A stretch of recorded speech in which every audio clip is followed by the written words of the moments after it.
26 perbidea moztuko da eta aldizko errei mozketak egongo dira bihar arte, hilak 23 gaueko 12 arte. Hala ere, gogoratu informazio gehiago uneoro bizkaia.eus atarian. Bizkaia egiten.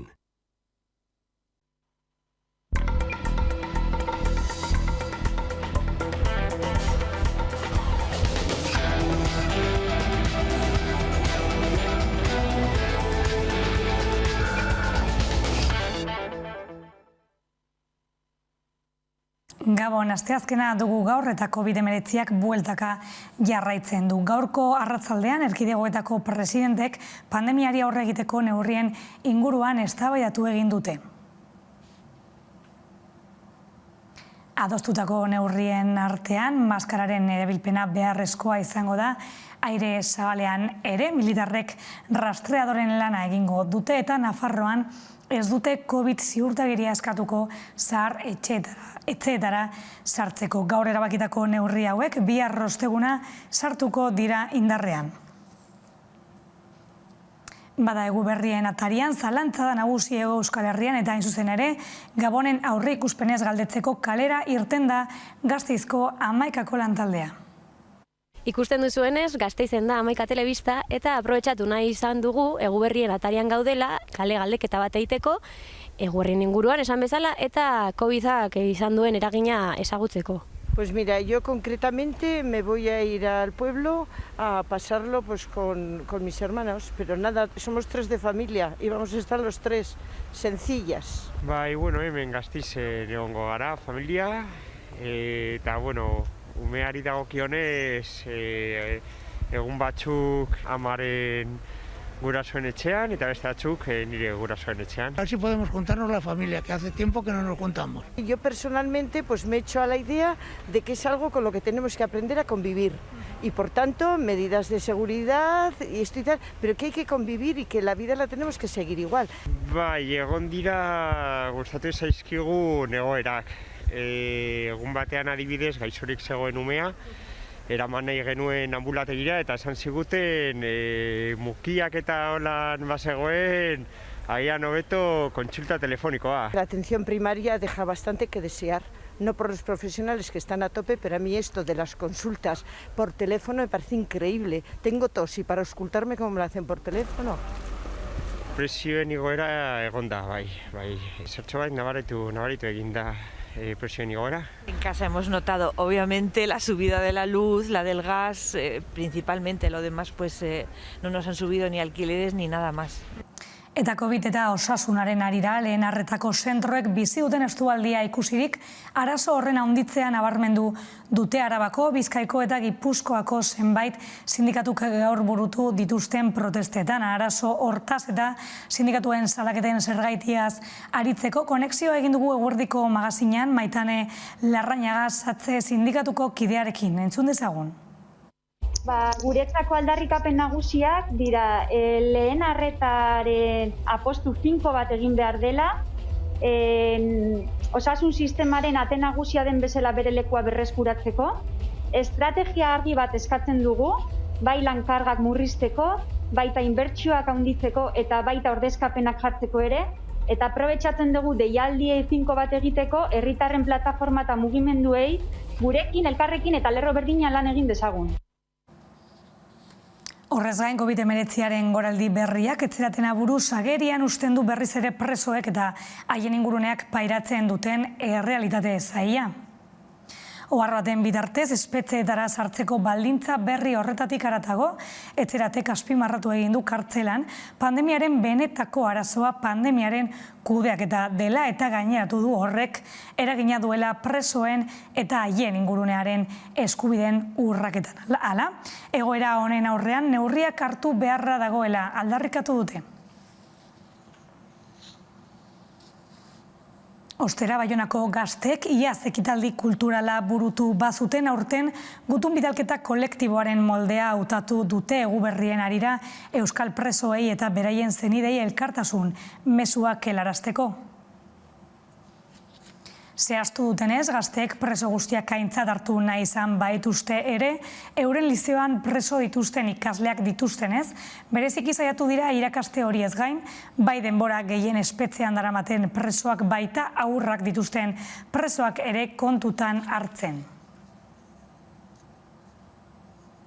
Eta urtarriaren 8an Bilbon urtero bezala antolatu duen manifestaziorako bidea eginez, mobilizazioa deitu du Iruñean abenduaren 31-erako sarek azaldu duenez, mobilizazio honek mezu argia dauka, urte berrian etxerako bidea. Horrez gain, Donostiako auzitegian agerrarazi dute Bart Mikel Albizu preso ohia bideokonferentziaz. Albizuk ez zituen galderak erantzun, horretarako eskubidea baliatuz, baina adierazpen bat irakurri zuen akusazioak egosten dionarekin zerikusirik izan ez zuela esanez. Epaiketako datara bitartean Estatu Espainiarretik ateratzea debekatu dio epaileak neurri kautelar gisa.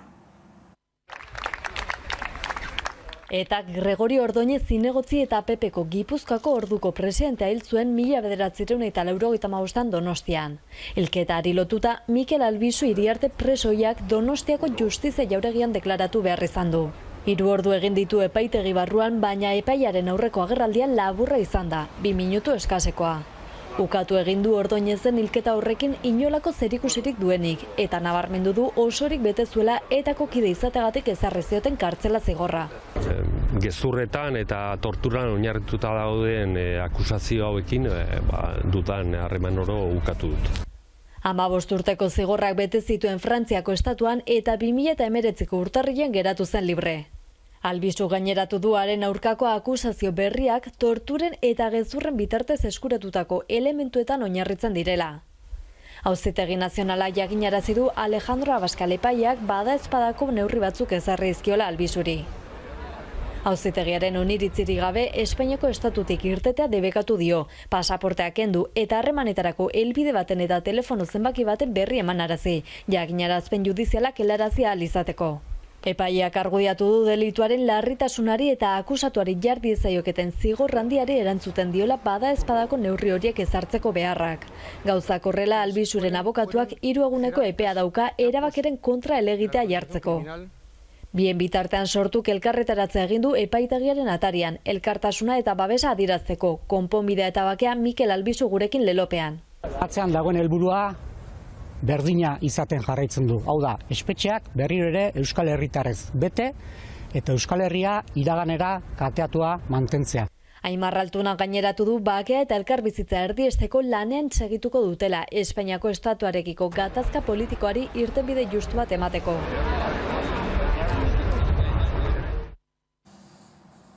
Eta arlo politikotik ekonomikora, berdintasunerako barne planen egoera Hego Euskal Herriko erakunde nagusietan izeneko txostena osatu du labek. Azterketa eginda, erakundeen aurpegi garbiketa eta berdintasunarekiko duten konpromisoa itxura egiteko erabili direla. Ondorioztatu egin du sindikatuak. Gaia hizpide, idazkaritza feministako kide Eli Etxeberria izan da Eguerdiko magazinean. Erakunde gehienetan planak ez dira egin edo egin diren horietan gero ez dira bete.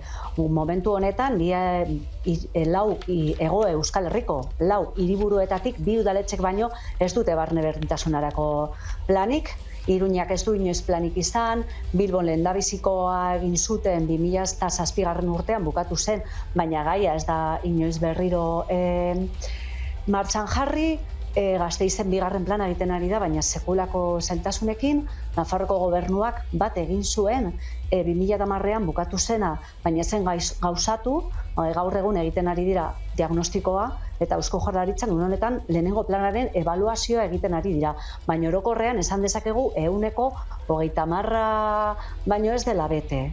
Beraz, 15 urte berdintasun politiken aro hori pasa eta gero esan dezakegu aiotak batez ere gobernatzen dituen erakunde guzti horietan ez direla barne berdintasun planak egiten ari. Bestelakoan, aste honetan ingurumen delituagatik deklaratzera deituak izan dira Berter Recycling enpresako arduradunak. Haietako 2 ez deklaratzeko eskubideaz baliatu egin dira eta 3. osasun arrazoiak argudiatu egin ditu ez bertaratzeko. Zaldibar Argituko plataformako kidea den Gaizka Zabarte izan da gurean ere eta halaxe aritu da enpresako arduradunen jarreraz. Eren egun, ingurumenaren kontrako delitua ikertzen duen auzian, deklaratu behar zuten zuk aipatu dituzun 3, baina baita 4. bat ere bai. Hau da, enpresa, Google eskatu genuen enpresa, Berter Recyclingek deklaratu behar zuela, ez bakarrik bertako enpresario eta arduradunek. Izan ere, bera lehenengoa epaiaren aurreatik pasatzen Berter Recyclingeko ordezkari izan zen, eta Jose Ignacio Barinaga eta Etxebarriak bezala erabaki zuten ez deklaratzea. Zergatik erabaki zuten hori, hori jakina aiai galdetu behar zaie, guk horrentaz egin ditzakegunak dira interpretazioa. Lan gatazketan berriz Arabako metalgintzako langileen lanbaldintzen aldeko mobilizazio bateratua egin dute, LAB eta Comisiones Obreras sindikatuek 3 plataforma bateratua osatu dute patronalaren aurrean hitzarmen duin bat aldarrikatzeko. Mobilizazioan salatu dute 3 urte daramatzatela hitzarmenan negoziatzen. Araban 25.000 langilek lan egiten duten sektore batean aurrerapenik egin gabe. Esan dute ere, zea geldirik dagoela sektoreko arazoak pilatzen diren bitartean eta langileak bizitzaren garestitzeari aurregin ezin dioten soldatekin eta lanaldi eta malgutasun handiekin daudela. Nekazariek berriz sektoreak bizi duen egoera oso larria salatu dute Bart Donostia nekazaritza sindikatuek deitutako mobilizazioan. Aldi berean, Madrilgo, Euskal Autonomia Erkidegoko eta Nafarroako gobernuei eskatu diote, elikagaien katearen legearen erreforma berehala aplikatzeko horrek, ekoizpen kostuen azpitik ordaintzea eragozten baitu. Horren adibide gisa jarri dute esnearen sektorea, ekoizpen kostuak 0,40 eta 0,42 euro artean igo baitira litroko, abeltzainek berrez, 0,35 eta 0,37 euro artean kobratzen dute litroko. Bestalde, gaur amaitu dira Eusko Legebiltzarrean hezkuntza ituna adosteko lantaldean hezkuntzako arituen agerraldiak. Horiek hala, Legebiltzarreko alderdien negoziazio aldia hasiko da orain hezkuntza itun berriaren oinarriak adosteko. Hortze informazioa eta bueltan elkarrizketa izango dugu gurean. Orain arte. Eusko Jaurlaritza beste hezkuntza lege bat egiteko bidean da eta hori gauzatu baino lehen hezkuntza hitzarmen bat adostu nahi du Legebiltzarrak. Hori hala hezkuntza hitzarmena lortzeko lantaldean hainbat gai izan dituzte hizpide legebiltzarkidek gizartean ordezkaritza duten zenbait eragilearekin batera. Eragileen agerraldiak gaur goizean amaitu dira eta hori gauzatuta berehala hasiko da hezkuntza itun berrirako oinarriak adosteko alderdi politikoen arteko negoziazioa. Azken egunotan besteak beste, egungo ereduak alde batera utzi eta euskara ardatz izango duen eredu bakarraren proposamenak jarri du hizpidea. Proposamenaren erabat aurka agertu dira Vox eta PP Ciudadanos taldeak. Primero eso, que el euskera no debe imponerse, pero cuando se impone genera rechazo. Ontzat eman dute aldiz Elkarrekin Podemos iuk eta EH Bilduk. Gure partetik guztiak jarriko dugu euskara ardatz izan behar duen hezkuntza sistema bat garatzeko. Iruditzen zait, bazaretela nor, hezkuntza hitzarmen honetan heldu beharko genituzken adostasunak nondik nora joan beharko luketen azaltzerako orduan. Alderdi sozialistak berriz ez du iritzi argirik eman. Eusko Alderdi Jeltzaleak ordea dio gaurkoa ez dela duela 40 urteko gizartea eta egin beharreko aldaketetan asmatza dela gakoa. Dena den Leixuri Arrizabalaga EAJ-ko legebiltzarkideak ez du bake linguistiko hausteko arriskurik ikusten. Horren ohartarazpena Alberto López Basaguren zuzenbide konstituzionaleko katedradunak egin ondoren. Orain arte izan dugun bake linguistikoa hautsi ez dadin, posible ez dena da D eredua izan dena eratzea modu orokorrean guztientzat. Guk ez dugu uste arriskuan egon daitekenik bake linguistiko hori. Ez dakiguna da zer nolako bultzada eman beharko zen eta guzti hori gero nola garatu. Gaurkoa adituen azken eguna izan da hezkuntza lantaldean. Gero alderdi politikoak saiatu beharko dira lege berrirako oinarriak adosten.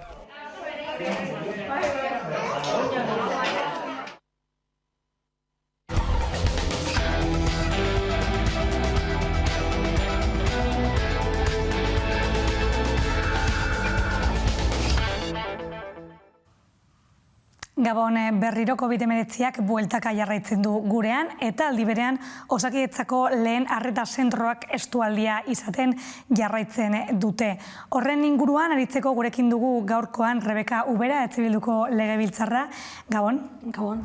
EH Bildutik Osakidetzako lehen mailako arretaren desegitearen aurkako mobilizazioak antolatu dituzue. Zein da egoera?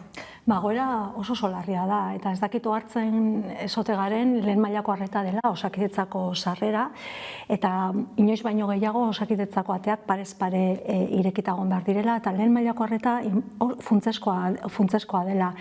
Hau pandemia horretik ja bazetorren lehen mailako arreta egiturazko gabeziak eta arazoak zituen, urtetan ez dagoen planifikaziorik eta desegiten utzi da, eta orain pandemiarekin ja gainezka egin du, eta gainera lankarga, lanzama guztia lehen mailako arretarengan jarri da. Eta orduan, momentu honetan gertatzen ari da, lehen mailako arreta bilakatzen ari da larrialdi zerbitzu bat eta COVID-aren kudeaketarako zerbitzu bat. Eta gainerako guztia alboratzen ari gara, konsultak atzeratzen, konsultak izten, filtro pila bat pasatu behar, izugarrizko arrakala, adinekoak eta konsulta bat lortzeko izugarrizko zailtasunak dituzte eta kronikoak eta barrez. Orduan, guk aspalditik hainbat planteamendu egiten ari ginen lehen mailako arreta indartzeko, norabide horretan ere aurrekontuetan indarra egin dugu, eta indartzeaz gain, profesional gehiago kontratatzeaz gain ere berrantolatzeko, funtzionamendua aldatzeko planteamendua egin dugu. Eta orain, pandemiarekin ere, plantamentua egin dugu COVID-aren kudeaketa lehen mailako arretatik ateratzeko, esaterako txertaketa bai gripearena eta bai COVID-arena atera daiteke lehen mailako arretatik. Txertaketa mundu mailan ikusten da, txertaketa ez daukatela zertan erizainak, eta erizainak izan behar txertaketa hori jartzeko, eta orain arte ere izan ditugu hemen bakunodromo delakoak, ez?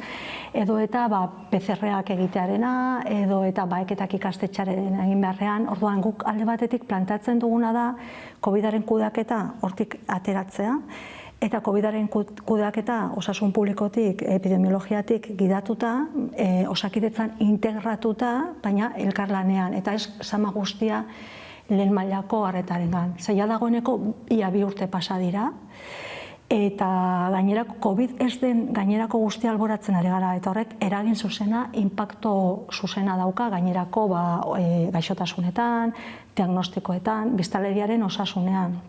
Dagoeneko hor badago txosten bat minbiziaren inguruan zanolako eragina izango duen, ez? Orduan, askotan ospitaleko fokoetatik eta baita horrekoetatik begiratzen da, beti gogoratzen da ziuak gainezka daudenean, baina behin ospitaletara iritsitako baina berandu da, lana behan oinarrian egin behar da, osasunaren sustapenean, osasun prebentzioan, eta hor ikusi da, ez dagoela inolako estrategiarik, planifikazioarik, eta benetan, egoera oso kezkagarria da. Orain ziuak egin dituzu, kontagioak gora egin dute, baina hospitalizazio maila eta hildakoen kopurua behera edo murriztu egin da. Orduan, osasun zentroak eta lehen mailako arreta kolapsatuta baldin badaude, esan genezake arazoa politikoa dela? Arazoa da, estrategia falta, planifikazio falta, etengabeko improvisazioa, eta COVID-ak maigaineratu dizkigun lekzioak ez ditugula ikasi eta ez ditugula aplikatu. Zeia nik esaten du 7. olatua, badakit mundu guztiak 6. dela esaten duela, baina nik gogoan dut 2008ko udaran ere olatu betean egon ginela horregatik 7. dela esaten dut. Eta etengabe akatz berdinak errepikatzen ari gara, eta ja dagoeneko zerbait zientziak erakutsi dugu, zerbait ikasi dugu virus honetaz, eta ikusten dugu hor izugarrizko planifikazio gabezia dagoela, improvisazioa dagoela, eta benetan neurriak hartzerakoan ere ez dago inkoherentzia handiak daude, jendeak ikusten du, adibidez, orain musukoa kalean erabiltza derrigortzarena, jendeak zientziak erakutsi digu arrisku handienak espazio itxietan daudela, baina, klaro, jendeak ikusten ari da, behin eta berriro mahaigaineratzen diren neurriak direla zientziak esaten dituenaren kontrakoak, eta orduan, noski, jendearengan horrek azerrea sortzen du eta ez ulertzea, eta ikusten du gobernua benetan berak egin dezakena ez duela egiten, beti neurri murriztaileetan zentratzen dela eta ez prebentzio neurrietan, Orduan, hor ikusten da gobernuaren aldetik izugarrizko, ez dagoela bururik, ez dagoela planifikaziorik, eta beti berandu eta atzetik, eta horrela zaila da, zaila da.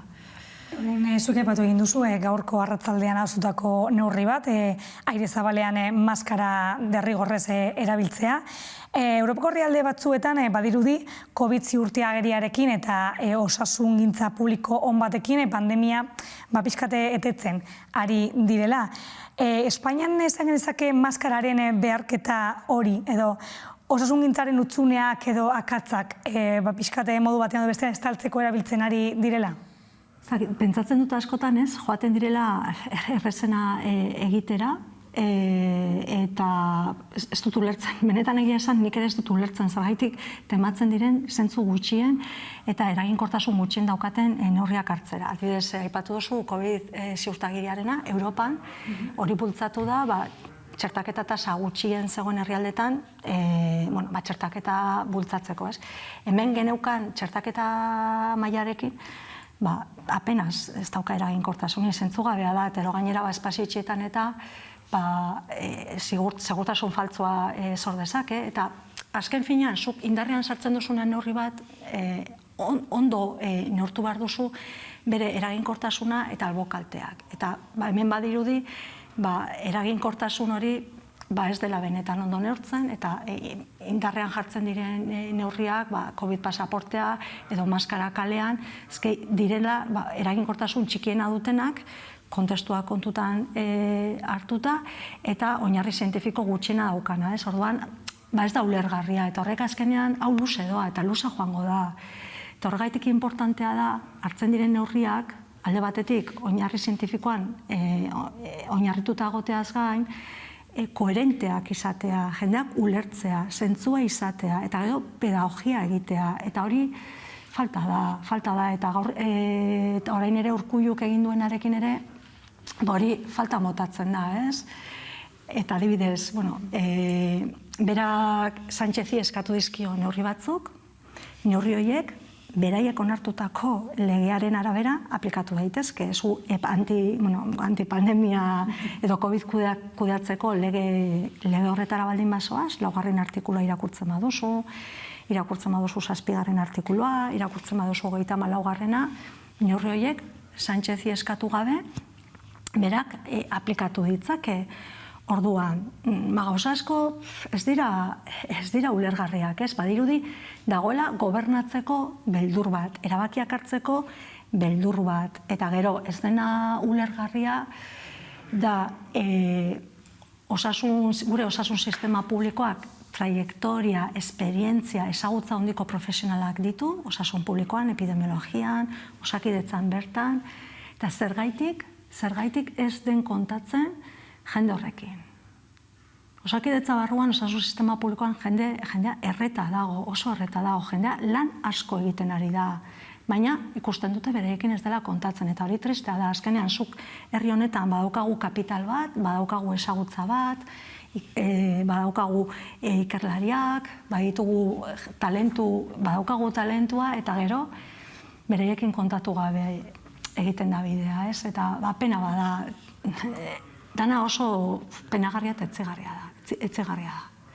Beste neurri bat izan da, orain rastreadore moduan militarrak egongo direla, baina lan horretan sanitarioak izan beharko litzateke?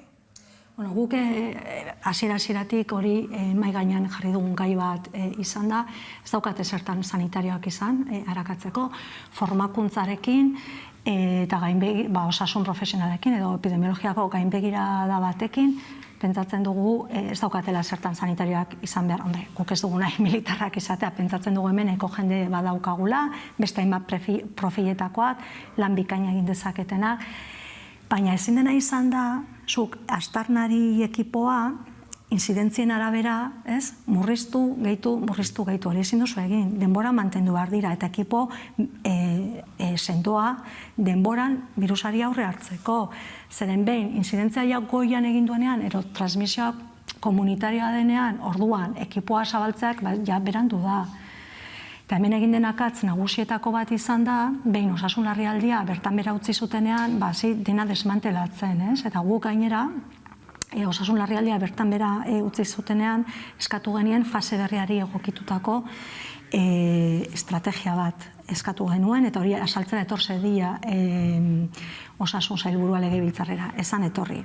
Gero eskatu genuen ere, jakinda virusak beti zerrikituak bilatzen dituela txertatu gabeko biztanleriaren eremuetan poltzetan, eskatu genuen, 12 urtetik berako ikastetxetan, hor kontrol, zaintza berezi bat egitea, gure astarnariekin, baketak eginez, helburu batzuen baitan eta oso modu sistematizatuan, epidemiologiatik jarraituta, baina hori ere esan egin, ez? Orduan, klaro, gero gertatzen dena, ez? Beti berandu eta beti atzetik. Martxoan 2 urte ingo ditu pandemia egoeran. Zuk esango zenuke zeo sarrikasi egin dugula pandemiaren kudeaketari dagokionez, orain adibidez Gabonetara begira? Nik esango nuke ez dugula sarrikasi. Ez dugu ezarrikasi, pena bada, baina ez dugu ezarrikasi. Ikasi izan bagenu, beste neurri batzuk, prebentzio neurrietan zentratuko gineake eta ez neurri punitiboetan. Jendea ezen egongo hain azerredia, jendea guztiz deskonektatu du, eta hau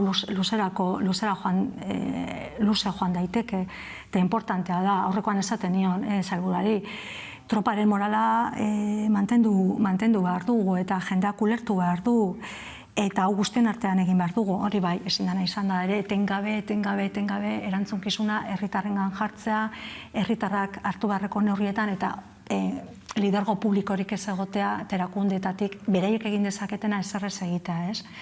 Eta horrek nekatzen du, eta hor kontu handia izan behar dugu, eta ni momentu honetan, kezkaz ikusten dut gizartean dugun egoera, azerrea, ezin egon hori, eta hori iruditzen zait, agintariek tentu handiz aztertu beharko luketela, eta batez ere horri begirako erantzunak eman.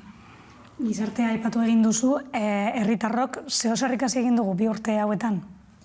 Nik esango nuke herritarrak oro har erantzukizunez jokatu dugula, ikustea besterik ez, lako txertaketa maila izan dugun. Eta hor ikusi da, erantzunkizun osoz jokatu dugula, baina iruditzen zait herritarrak, bestaldean ez dugula, gobernua jaurlaritzak ez duela erantzunkizun maila berberarekin jokatu.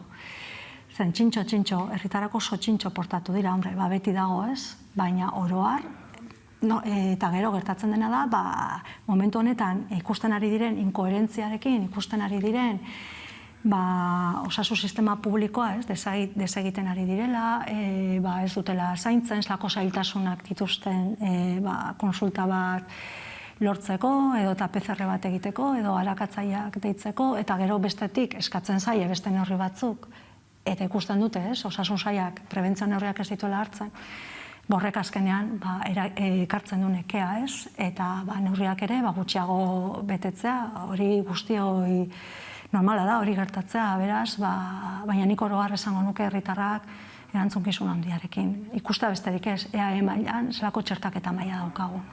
Orain olatu berri bat, neurri berriak, guzti honek herritarren artean, zuk esan duzun neke hori areagotu egingo du? Bai, zalantzarik gabe. Eta horregaitik importantea da, eta ondo neurtu behar dira indarrean sartzeko neurriak, ze albo kalteak arditzaken, eraginkortasuna, horregaitik diotez, jaurlaritza mahai gainean jartzen dituenak beti dira punitiboak, herritarrengan jartzeko erantzunkizu guztia, eta eraginkortasun gutxien daukatenak, eta ez zientzian oinarritutakoak, esaterako maskara kalean derrigortzearena, dagoeneko ja dakigunean arriskua batez ere espazio itxietan dagoela, gero COVID pasaportearena, eta bar, orduan, bai, normala da, jendean ekatuta gotea. Birusari edo pandemia egoerari begira, ezialdiko sektoreak kaltetuenetarikoak izan dira 2 urte hauetan. Dendak tabernak asko itzi dituzte, zehatz-mehatz, 450 taberna eta 1.400 komertzio itzi dituzte Euskal Herrian 2020 urtean. Eta sektoreak negozioen 5% galdu egin zuen. Laguntza ekonomiko zuzenak falta izan dira? Guk pentsatzen dugu hor, babes falta handia eta benetan ez dela izan nahikoa bideratu diren laguntzak, hor ere, hainbat neurri proposatu ditugu, hainbat etengabe aritu gara hor lanean, eta hor ere azkenean inkoherentzia bat ere ikusten da, ez? Alde batetik, fokoa asko jarri da, merkataritzan edo ostalaritzan, ez dagoen estrategia oso bat eta bateratu bat espazio itxi guztiei begira, ez? Eta beharko genuke nolabait horre koherentzia bat ikusi, egia da espazio itxi bakoitzak bere singularitatea daukala, eta hori kontutan ere hartu behar dela, baina behar duzu estrategia oso bat, bai garraio publikorako, bai lantokietarako, bai ikastetxetarako, toki guztietarako. Normala da ere, azkenean ostalariak eta merkatariak ere, bere azarrea eta bere kezkalde batetik, ez dutelako izan beharreko babes hori. Azkenean, lidergo publiko sendo bat egonezkero, hor, zuk neurriak murrizten dituzun momentu oro eta bakoitzean beti konpentsazio neurriak egon behar dira, eta babes bat egon behar da, eta hemengo sektore desberdinak aliketak kalte txikiena izateko.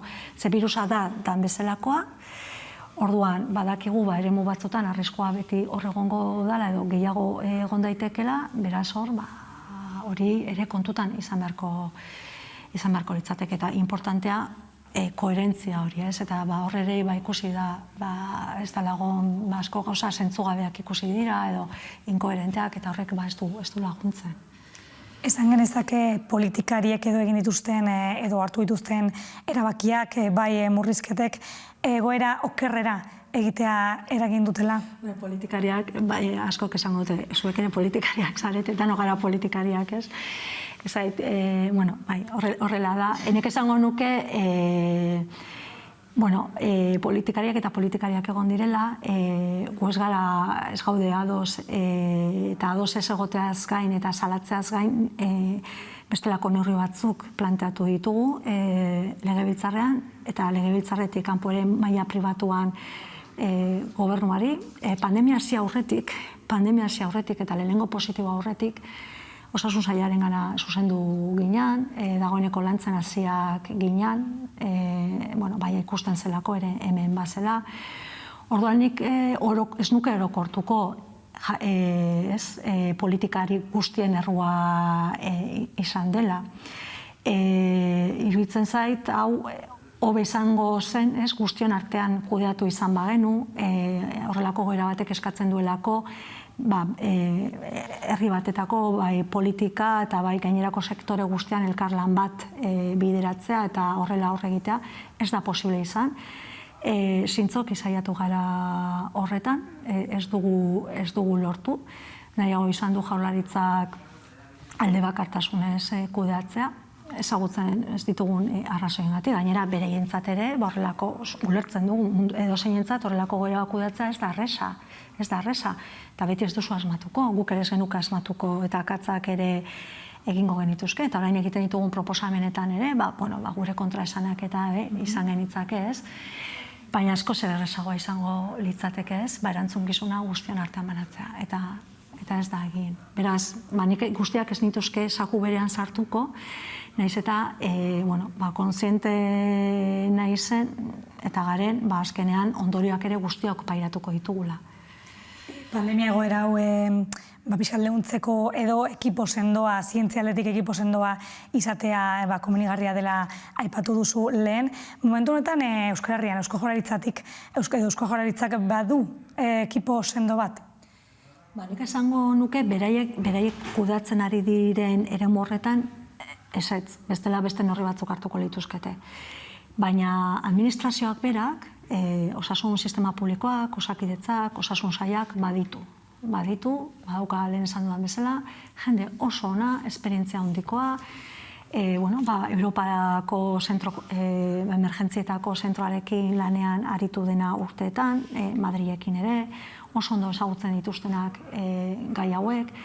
Gogoratu nahi dut ere, pandemia hasi aurretik, bai osakidetzako, baita osasun publikoan kokatzen dira epidemiologoak, guztien artean txosten bat egin zuten, oso ona, zuten esen guztiz dana bukatu, eta dokumentua hor zegoen gaixotasun emergenteak eta infekziosoak eta kudeatzeko, eta hori ere horrutzi da.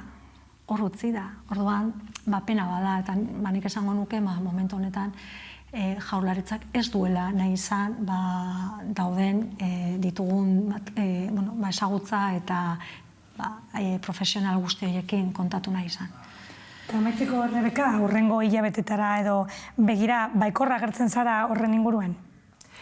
Baikorra izan nahi dut, kontutan hartu behar dugu ere, nahiz eta inzidentzia tasa oso altuak ditugun, larritasuna ez dela larritasuna ez dela beste aurreko latuetan izan den bezala, txertaketari esker.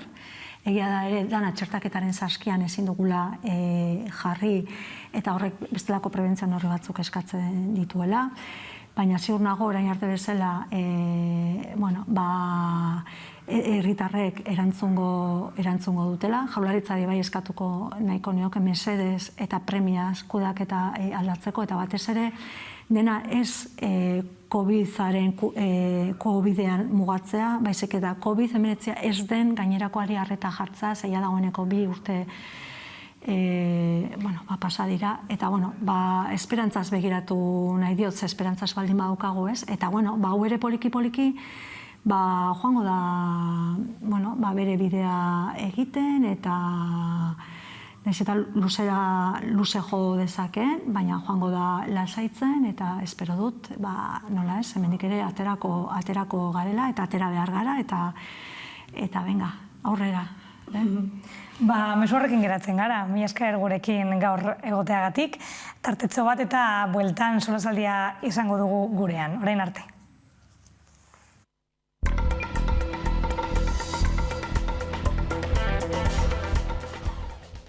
Amaikak aukerak eskaintzen ditu.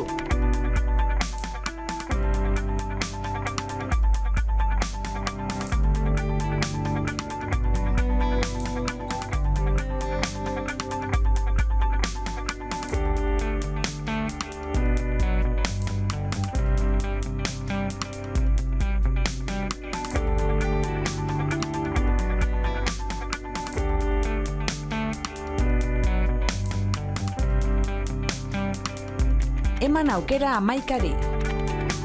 Aukeran, amaika.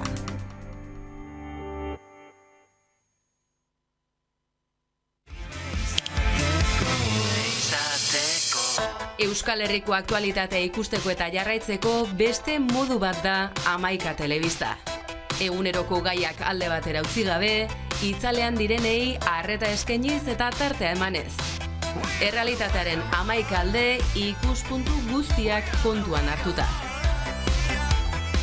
Gertatutakoa, zuzenean eta eskura. Noiz nahi, edonon eta euskarri guztietan gainera. Telebista egiteko beste modu bat posible delako. Euskaraz, gertutik, eta konfiantzaz. Egin dezagun. Bat izan, Amaika egin. Amaika Fundazioaren babesle egin nahi duzu? Sartu amaika.eus bat izan Amaika egin orrialdera eta osatu formularioa. Oso erraza da. Zein ekarpen egin nahi duzun aukeratu ondoren, eskatzen diren datu pertsonalak jarri eta baldintza legalak onartu besterik ez duzu egin behar. Amaika Telebistako informazioa jaso nahi izan ezkero, onartzen dut Amaika Telebistako informazio komertziala jasotzea ere klikatu, eta bidali. Telebista ezberdin bat egitea posible delako. Bat izan, Amaika egin.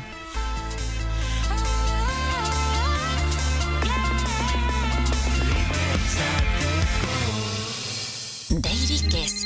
Plantxak itxaron dezala.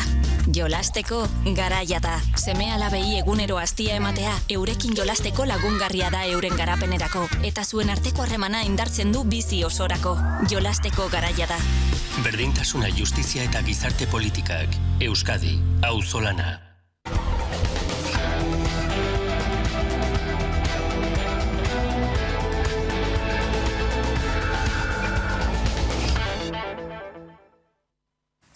Kaixo, berriro gaude Solazaldian, gaur Jon Lanzarekin, Gabon. Gabon.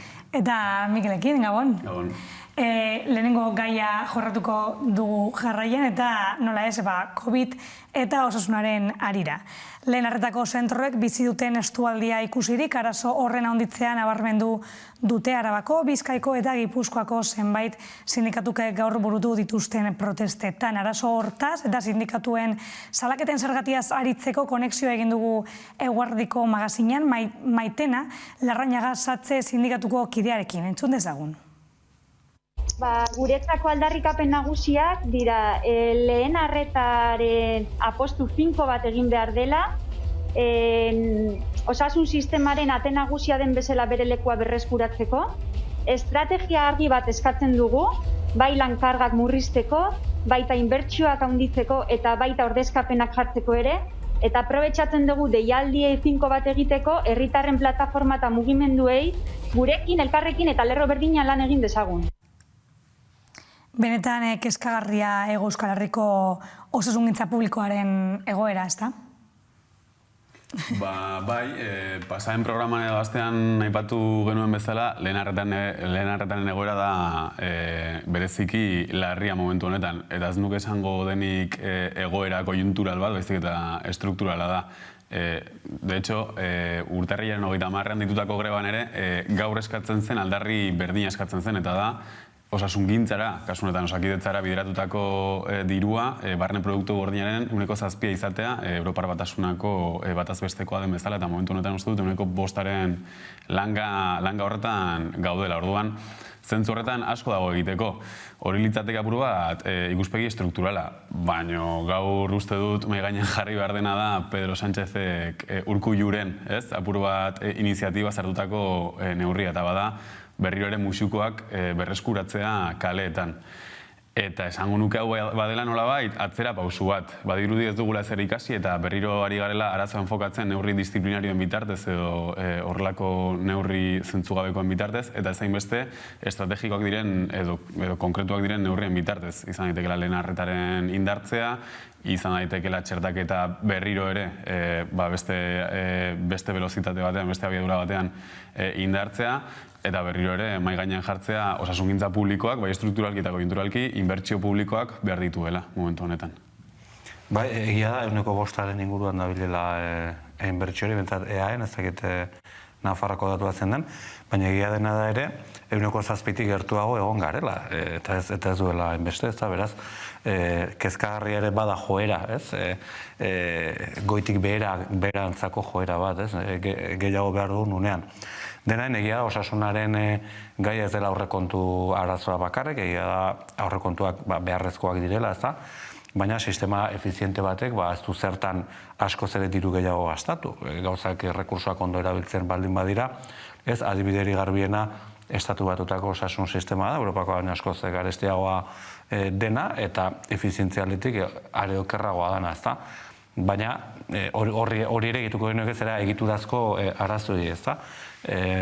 Baina hor sartuko genuken bat, hain zuzen ere, ondo erabilitako diru bat izango litzake, lehen arretan erabili beharreko diru hori, segurazki gauzak egiteko modu aldatzeko ere, baina baliabide gehiago edukitzeko ere. Azkenan, lehen arreta batzutan ez da arreta izatera ere iristen, ez da? Arreta hitz hori oso debaluatuta gelditzen da, ez? Ez zuelako benetan hartatzen beharra dina, ari gera gaude egoera batean, non gaitze normalak eta dauzkan jende, edo normalak edo zain normalak edo larriagoak eritzen daitezkela, momentu honetan, ez daukala sarbiderik, de facto, sarbiderik ez daukala osasun sistemara, hori gertatu altzaigu gutako mai honetan gauden hirutako edon hori, aste honetan, gertatu altzaigu edo zer gauza, eta sarbide hori bai ezin dugu eskaini Osakidetzak modu azkar eta berelako batean, ez orduan, bai dago arazo hori eta bai dago arazo politiko bat ere horren atzean, ez geralako gai izaten ari, ez erakundeak, baina ez da ere herritarrak, ez da, erakundeak behartzeko gai ere ez gara izaten ari horren neurriak hartzeko, ez? Zuk esan duzu, Mikel, martxoan 2 urte egingo ditugu pandemia egoeran, baina galdera da, zer ikasi egin dugu pandemiaren kudeaketari edo dagokionez?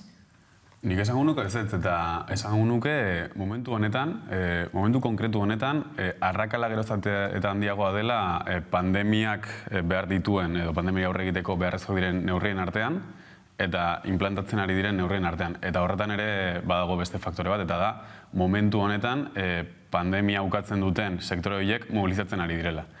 Eta olatu hori ere surfeatzen ari direla, batez ere COVID ziurtagiriaren bitartez. Eta gaur hartutako neurriak esango nuke, musukoa berriro ere berreskuratzak alean, arrakal hori handituko duela. Aipatzen genuen ez, pasaren astean badagoela Danimarkan egindako informe bat esaten duena, COVID pasaportaren bitartez, lehenengo momentu batean txertaketan ditzen dela, baina bigarren momentu batean, denbora apur bat pasatzen denean, txertatuen eta txertaketaren kontra dauden pertsonen arteko arrakala handitzen dela. Eta ez dela neurri nolabait persuasibo bat, ez dela neurri eraginkor bat, luzera begira, konfiantza sortzeko herritarrengan, eta luzera begira pandemia eta bestelako osasun kudeaketa bat bermatzeko. Eta uste dute horretaz ere hitz egin behar dugula.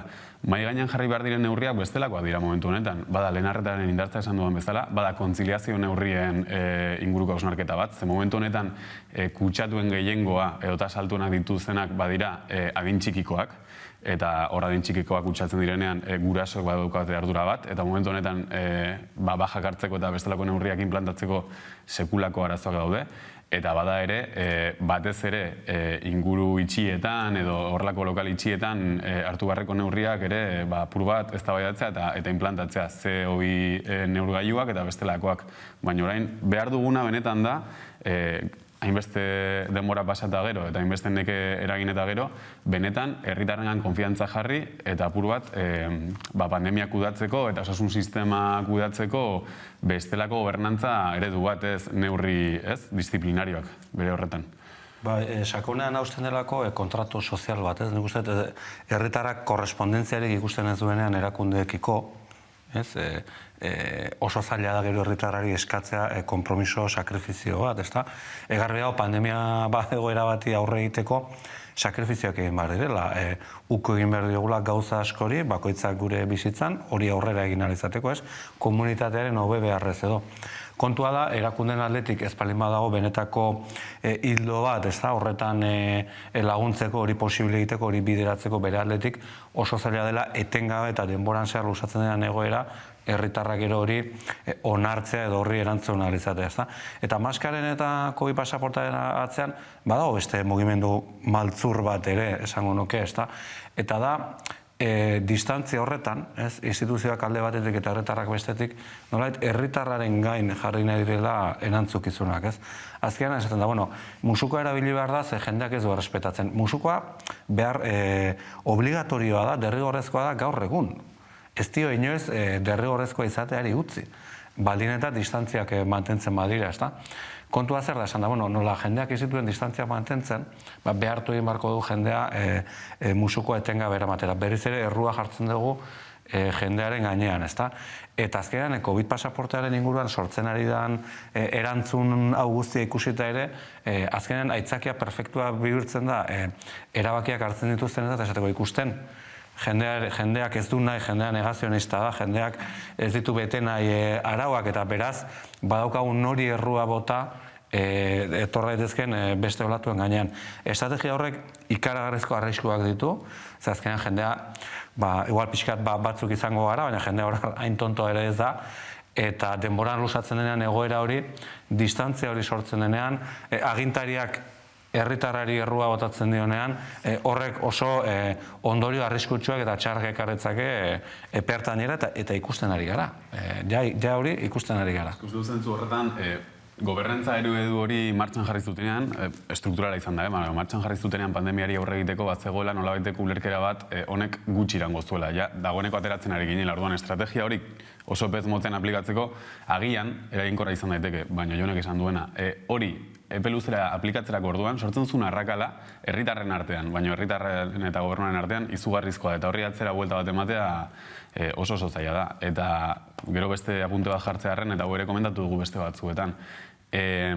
Espektatiben kudeaketa ere nik uste du garrantzitsua dela. Ez da posible, momentu honetan, genituen datuekin, abenduaren 20an, abenduaren 19an, esatea gabonak beste forma batean pasa behar ditugula. Baldin badituzu datuak abenduaren 10ean, hau, ez, olatu batera goazela eta benetan hau handitzera doazela, prestatu zure herritarrak ulertzeko gabonak agian, aurten ere, ezingo direla izan nahiko genituzken modukoak, baina zuk ez duzunean ezer esaten, eta 2-3 egun geratzen direnean mezu hori botatzen duzunean, espektatibak zeuden leku batean, eta neurriak zeuden beste, edo botatzen duzun mezua dago beste leku batean. Eta hor ez dira betetzen, ez dira sinkronizatzen nolabait, gobernutik botatzen neurriak eta herritarren espektatibak. Nola ikusten duzu gizartea? Hau da, neurri berri hauek adibidez, herritarren neke hori edo areagotu egingo dute? Gizarteak, ez dakit gaur egun bizitzen ari garen prozesu honetan nolabait gizartearen segmentarizazioa dago, individualizazio bat dago noski, eta asko aldatu daiteke segmentutik segmentura. Norberaren egoera gu Europan gauden errealitatea, momentu honetan lenguan norbait irakurtzen nion bezala, batzuk privilegio daukate antibakunak izateko, ez da, beste toki batzuetan probakuna izatea izango litzake privilegioa, ez da, justo kontrakoa ez, orduan, azkenean gizartearen nolabait segmento bajuenak izan daitezkenak, hasita prekariatutik, pobrezian egon daitezkenetik, langileak direnetatik, horiek guztiak dira okerren egon daitezkeenak eta aldi berean beti bezala protestarako eta mobilizaziorako tresna gutxien ere edo politikoki hitz egiteko tresna gutxien dauzkatenak, ez?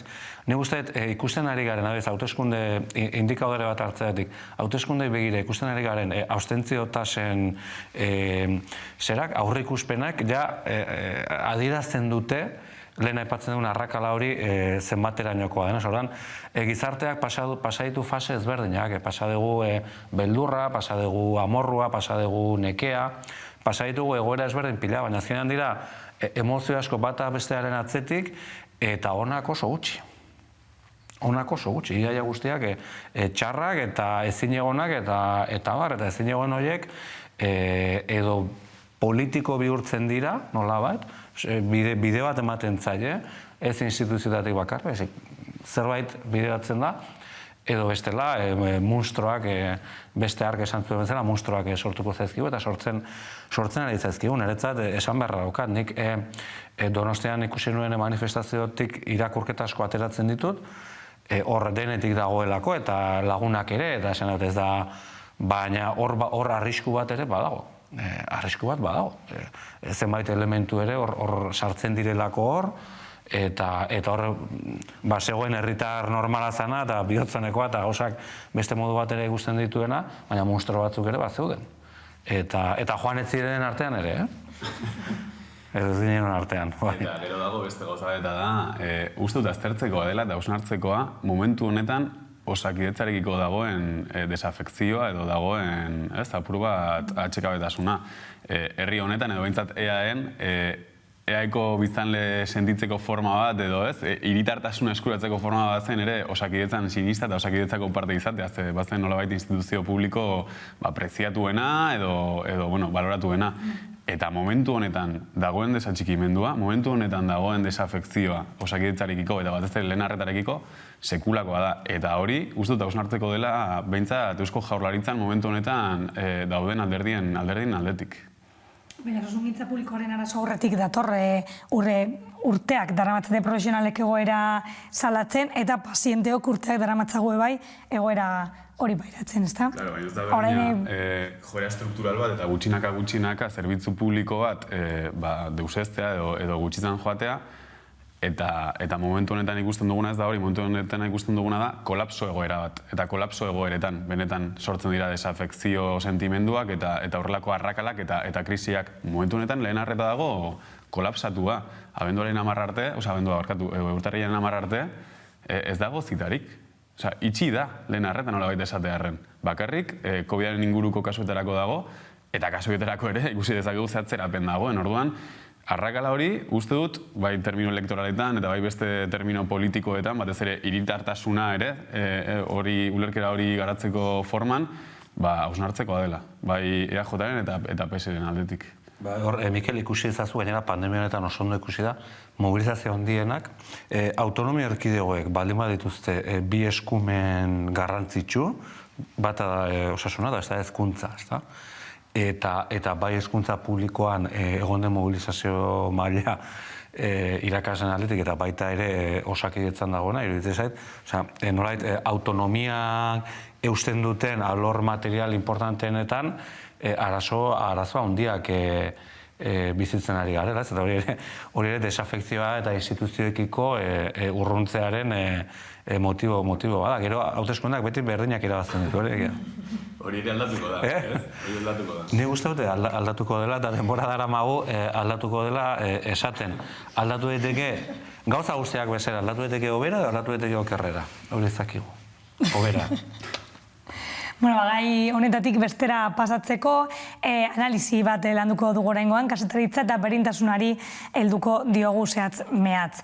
Emakumearen Euskal Erakundeak Berria egunkariari, Pikara magazine aldizkariari eta Lucia Martínez Odriozola hildako kazetaritza irakasle izandakoari eman dio 2021ko berdintasun saria. Horren bidez, emakumeen eta gizonen berdintasunarekin konprometitutako kazetaritza goraipatu nahi izan du. Horren inguruan erantzun batzuk eskaini dizkigu Andrea Momoitiok Pikara magazinetik. 2021ko berdintasun saria lortzeak asko suposatzen du, ez sariagatik, esan nahiagatik baino.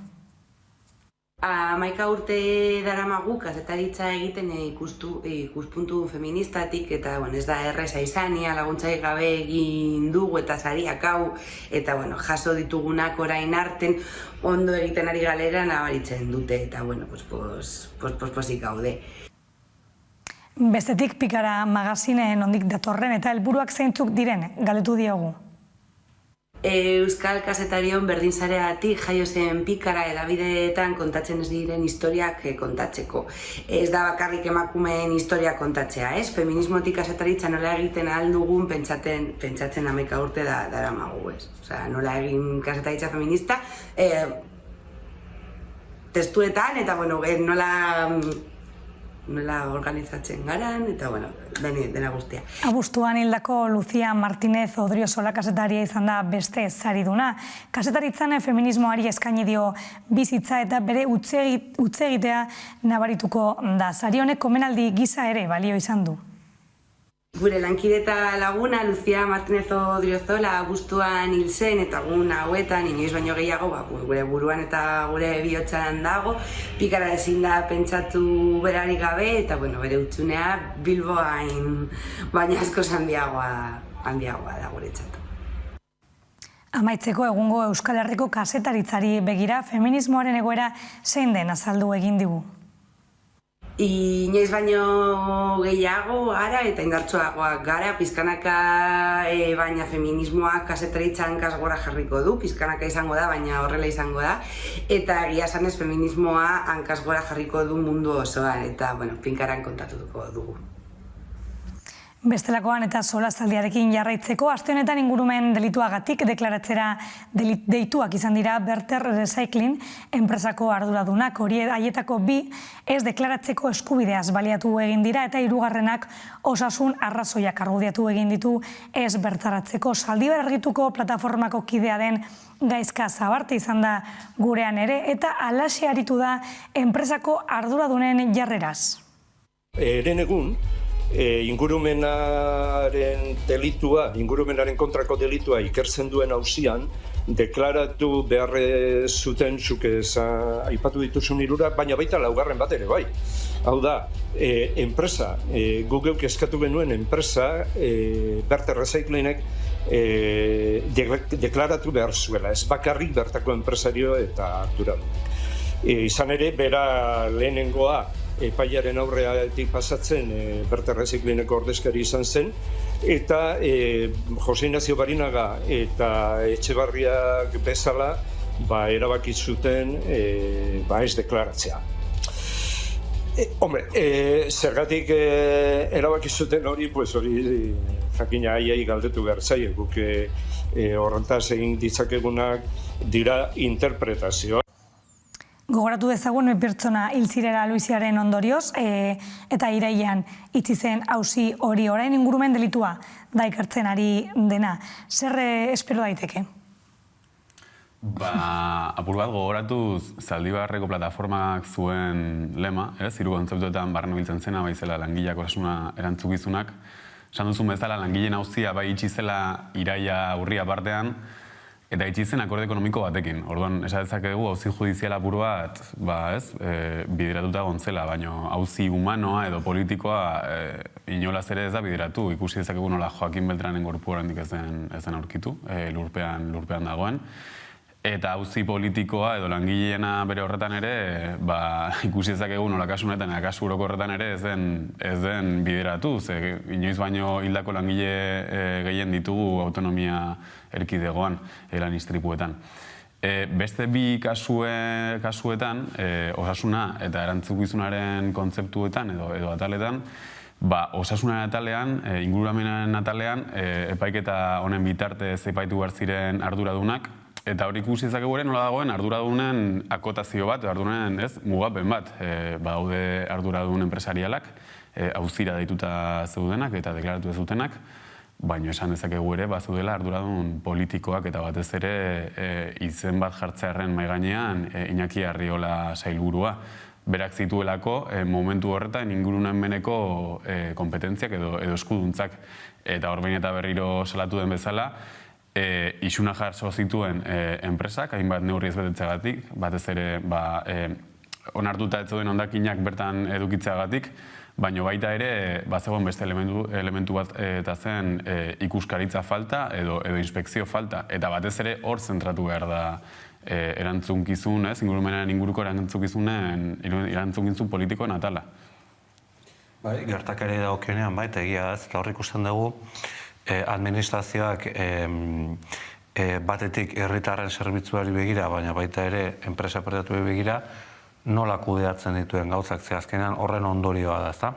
Nola delegatzen duen enpresa batengan, eta nola enpresarekin eraikitzen duen harreman horretan, bere erantzukizunei, administrazioak bere erantzukizun propiei uko egiten dion, hor utzikeria bat egiten du, ez duelako bere ardura betetzen, ez duelako ikuskatzen, ez duelako jarraipen bat egiten, eta lan egiteko modu horren adibide garbiena da behin eskandaloa lertzen den unean, nola saiatzen den administrazioa edo administrazioaren buru den gobernua, nola saiatzen den etengabe erantzukizuna, Mikelek esan duen bezala, enpresara bideratzen. Gaizki egin dute enpresakoak eta enpresakoak dira errudunak eta jakina orain epaitzen ari dira zen beraiek egin dute gaizki, guk ez dugu ezer egin gaizki.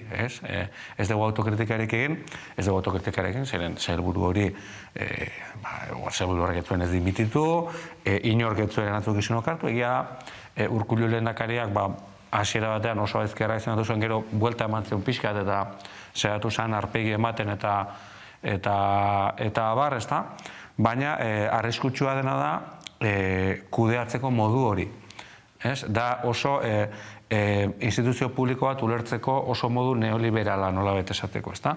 Negozio egiten duen enpresa bati ematen zaio erantzukizun hori, zera razional guztien gainetik, egin behar ezen toki batean egiten da, egin behar ezen modura egiten da, eta ero utzikeria oso bat, ez da? Beraz, kudeatzeko modu horren frakaso oso bat ez ari gara, eta oso modu brutalean ikusi dugun zerbait. Baina tamalez, kudeatzeko modu hori, alor ezberen askotan ematen da, eta ez da ikusten, agian, ez dira hainbesteko ondorioa dituzten gauza gertatzen, ez dira bi hildako egoten beti, baina lan egiteko modu hori hor daukagu eta oso horrotuta daukagu, eta hori dazkenean sakonean dagoena, ez? Eta hondakinak kudeatzeko ereduaz, adibidez, zer esan daiteke? Bueno, argigarria da ere, Jonek esaten zuen hildotik, uste dut 2001-an, 2002an, eta uste dut Zaldibar plataformak ere salatu zuela, Josu Jon Imazek jarri zuen nolabaiteko dekretu bat esaten zuena ikuskaritza horiek, ikuskaritza publikoak ziren horiek, enpresa pribatuek ere egin zitzaketela. Hori bada ere nolabait ardura publikoaren kanporatze edo utzikeria bat. Zaborren inguruko afera horretan, hemen ere eztabaidatu dugu behin baino gehiagotan. Herri honetan asko jarri da fokoa hiri hondakinetan, domestikoetan, nolabait esatearren, baina Zaldibarrek ere jarri zuena mahai gainean da hondakin industrialen afera guztia. Eta epaiketatik haratago, etorkizunera begiratuz, uste dut Eusko Jaurlaritzak gobernantza eredu berdinean sakotzen duela, eta adibiderik garbiena da Tapia legearena. Hau da, nik ulertzen dut, proiektu estrategiko batzuk egon daitezkela mahai gainean herri honetan, eta agian, ez dakitu da herriaren eremua gainditzen dutenak. Baina Eusko Jaurlaritzak inposatzea udalerri konkretu batzuei edo bestelako administrazio publikoei horrelako proiektu estrategikoak bestelako kontsentsurik edo iritzirik kontuan hartu gabe, eramaten gaitu Zaldibarren hipotesi berdinera. Bai kolaborazio publiko-pribatu horretara, Tapia legean ere ikusi dezaken kolaborazio publiko-pribatu baimentzen den, baina baita ere inposaketa horretara. Bai, Tapia legea deitu den hori ez da, ez dakit egokia den ere Tapia legea ditzea, ez dakit nire zalantza ditu, zeren hori baino zerbait gehiago da, eta horrela pixkat ematen du frivolizatzen ari garela zerbaiten inguruan, ez da? Baina egia da, harreman hori, instituzioen harreman hori nola eraikitzen den, eta botere erabakiguneak eta nora ekartzen diran, horrek asko esaten du politika, herritarren parte hartzea, herrien parte hartzeaz, zer dan ulertzen ari garena momentu honetan, ez da? Eta oso esanguratxoa ez azkenean antidemokratikoa da, nire ustez bentsat. Lege antidemokratiko bat hitz egiten ari gara, eta arazoak ekarriko dituena, arazo demokratikoak eta kudeak eta arazoak galdera da zergatik eta zertarako. Hori da erantzuten asmatu beharko genukeen galdera, zergatik gobernu batek erabakitzen duen lege antidemokratikoa martxan jartzea, ze asmo ditu, zeren beldur da, eta zertarako erabiliko dute lege hori, ez da? Amaitzeko gaiarekin, Berte Erreziklen enpresa likidazio fasean sartu da gainera. Horrek epaiketa oztopatu egingo du edo? Esan nuke afera judizialetan edo, printzipio orokorretan, botere judizialean badago printzipio bat azkartasuna eskatzen duena, edo azkartasun printzipioa aplikatzeko gerra eskatzen duena, eta epaiketa luzatu da, luzatzen ari da 2 urtez. Eta ikusi dezakegun nola geroz eta gehiago luzatu, orduan eta ikertzeko zailtasun gehiago dauden, eta apur bat justizia egiteko ere zailtasun gehiago egon daitezkeen. Egia da enpresa bere horretan deusestatzea edo enpresa desagertzeak ez duela ardura zibila alde batera uzten, eta ardura ekonomikoa ere ez du alde batera uzten. Eta ingurumenaren inguruko ardura ere ez luke bertan bera utziko. Orduan, esango nuke, ikerketaren edo epaiketaren fase batzuk agian oztopatu ditzakeela, baino ardura bere horretan mantentzen dela eta epaitu beharreko ardura dela. Batez ere, lehen esan dudan bezala, ardura politikoak ere erdian daudelako. Eta familiei begira edo, oraindik badago zeozer egiteko, ez da? Bai, familien kasuan, nire ustez, gai delikatua da, zeren azkenean egia da gorpu batzuk aurkitzea, teknikoki ez dela munduko gauzarik errexena, rekurso asko bideratu behar direla horra, eta beti sartzen direnean familiak, beti delikatu esaten da, alegia, kudeak eta teknikoa eta emozionala, ez? Eta alor emozional horri dagokionean, garbi dago hasiera baten etzela asmatu, familia etzela entzun behar bezala, etzela behar bezala tratatua izan, eta horrek min handia ekarri duela, baina hortik aurrera familiari edo familiarekin bete beharreko guztia beteta, nik uste oroar langilei begirako mezu bat badagoela, ez? Lehen aipatu egun logika neoliberalen horren barruan, azkenean sakrifikatzen da ingurumena, baina sakrifikatzen dira bizitzak ere. Azkenean bizitza horiek galtzen dira neurri batean lehen esan dugun kudaketa guztiaren ondorioz. Ez dagoenean ikuskaritzarik, etekin baten bilaketa bat dagoenean, eta barrezta ordan, familiak, tamalez familia asko daude, hildako langilea dituzenak bere zeran, eta horren inguruan ezakit neurri lege edo dena delakoak hartzea ona izango litzateke, baina importantena da, gerta ez adin, horrelakorik gerta ez adin, neurriak hartzea, ez da. Nik uste dut, langileen familiek ere beharko dutela, luto denbora bat pasa eta apur bat eren, naiz eta horrelako kontuak aztea zinezkoa den, apur bat fasez pasa, eta uste dut, eta ez dakit hau nire iritzi pertsonala da, baina uste dut akorde ekonomikoaren funtsare horretan dagoela ez nolabait fase bat itxi eta etorkizunera begiratzea. Momentu honetan geratzen dena da, benetan ikuskaritza neurriak indartzea, bestelako langileen segurtasuna eta eskubideak bermatzeko batez ere, eta lan istripuak daude sektore guztietan, baina batez ere, hain delikatuak diren eremuetan ze ditugu sustantzia oso toksikoak, sustantzia oso arriskutsuak, eta azkenean azpiegitura erraldoiak, eta azpiegitura erraldoi horietan ez bada bermatzen hain zuzenen estrategiko ez, deitzen diren azpiegitura horietan ez bada bermatzen administrazio publikoaren partetik ere neurri estrategiko eta bereziak,